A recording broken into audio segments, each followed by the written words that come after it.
ఒడ్డున ఇప్పుడు మనం విన్నాం. అయితే ఈ రేవు ఒడ్డున ఇక్కడ చూస్తే రాత్రి చూస్తే అడుగు మట్టం నది అడుగు చాలా అడుగున ఉంది. ఇప్పుడు చూస్తే 12 అడుగుల పైకి ఈ నది మట్టం పెరగడం జరిగింది. మీరు చూస్తున్న అంటే కొంచెం ఇక్కడ నుంచి చూస్తే 5 కిలోమీటర్ల దూరాన ఒక పెదలంక అనే ఒక విలేజ్ ఉంది. ఇది కృష్ణా నదిలో పూర్తిగా మధ్యలో ఉంటది. అటు ఒక పాయ ఇటు ఒక పాయ మధ్యలో ఈ లంక విలేజ్ ఉంది. అయితే లంక విలేజ్ రాత్రి అంతా పూర్తిగా ఈ ఖాళీ చేయించడం జరిగింది. అయితే కొంత 10 మంది నుంచి 20 మంది వరకు ఇంకా అక్కడ ఉండే పరిస్థితి ఉంది. అయితే గొడ్డు గోదా పిల్ల జిల్లాతో సహా వారందరినీ లాంచ్ లో వారందరినీ ఇబ్రహీంపట్నం చేర్చడం జరిగింది. అయితే కొద్ది మంది మాత్రమే ఇప్పుడు ఉన్నారు. వారిని కూడా అధికారులు అది కష్టం మీద బయటికి చేర్చే ప్రయత్నం చేస్తున్నారు. ఎందుకంటే వారు అక్కడి నుంచి కదలటానికి ఇష్టపడలేదు. ఎంతో కాలంగా ఉన్న ఊరు నుంచి అక్కడ పుట్టి పెరిగిన గడ్డ నుంచి బయటికి రావాలంటే అక్కడ దొంగల భయం ఉంది అని గ్రామస్తులు చెప్పడం జరుగుతుంది. దాంతో అయితే పోలీసులు చివరికి అధికారులు పోలీస్ ఫోర్స్ ను ఉపయోగించి కూడా ఆ గ్రామాన్ని బయటికి తీసుకురావడం జరిగింది. అయితే కృష్ణానది వరద ఉధృతి ఇంతగా ఉంటుందని ఎవరుగా ఊహించలేదు. ఎందుకంటే నిన్నటి వరకు కూడా చాలా ప్రశాంతంగా ఉంది.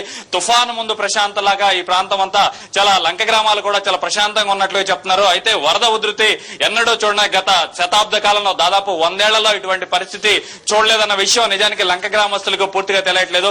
అధికారులు ఎన్ని హెచ్చరికలు చేసినా గానీ గ్రామాలను ఖాళీ చేసేందుకు మాత్రం గ్రామస్తులు గానీ లంక గ్రామస్తులు గానీ ఈ కరకట్ట ప్రాంతంలో ఉన్న ముంపు గ్రామస్తులు గానీ ఎవరూ ముందుకు రావట్లేదు.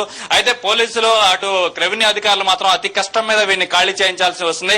దాదాపు 64 గ్రామాల్లో దాదాపు 90% మందిని ఇప్పటికే తరలించడం జరిగింది. సురక్షిత ప్రాంతాలకు వీరందరినీ తరలించారు.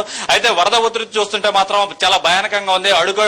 గంటకు వరద ఉధృతి చాలా తీవ్రంగా పెరుగుతా ఉంది. దీంతో జనం భయపడుతున్నారు. అధికారులు కూడా అసలు అంచనా వేయలేకపోతున్నారు. ఈ పరిస్థితి ఏ విధంగా ఉంటుందనేది కూడా అర్థం చేయలేకపోతున్నారు. మీరు చూస్తే ఇక్కడి నుంచి 10 కిలోమీటర్ల దూరాన ఇక్కడ కృష్ణా బ్యారేజ్ ఉంది, ప్రకాశం బ్యారేజీ. ప్రకాశం బ్యారేజీకి అంటే వరద ఉధృతి వచ్చే ముందే ఈ ప్రాంతాలన్నీ నీట మునిగే అవకాశం ఉంటది. ఎందుకంటే ముందు ఈ ప్రాంతంలో నీట మునిగితే గానీ ప్రకాశం బ్యారేజీకి నీరు వెళ్లే పరిస్థితి లేదు. ఇప్పుడు ప్రకాశం బ్యారేజ్ నుంచి 4.5 లక్షల ఇన్ఫ్లో 4.5 లక్షల అవుట్ ఫ్లో ఉందని చెప్తున్నారు. అయితే ఆ పరిస్థితి ఇంకా ప్రకాశం బ్యారేజీకి 10 లక్షల క్యూసెక్కుల నీరు వస్తే ఇన్ఫ్లో వస్తే అవుట్ ఫ్లో ఎంతగా పెరిగే అవకాశం ఉంటుందో మనం ఇంకా అధికారులు నిర్ణయిస్తారు. ఎందుకంటే దాదాపు 5 లక్షల క్యూసెక్ నీటిని ప్రకాశం బ్యారేజ్ నుంచి విడుదల చేస్తే ఇక్కడ ఈ ప్రాంతం అంతా నీట మునిగిపోయేది. ఎందుకంటే ఎప్పుడు ఈ పరిస్థితి లేదు. ప్రమాద పంచన ఈ గ్రామాలనే ఉన్నట్టే.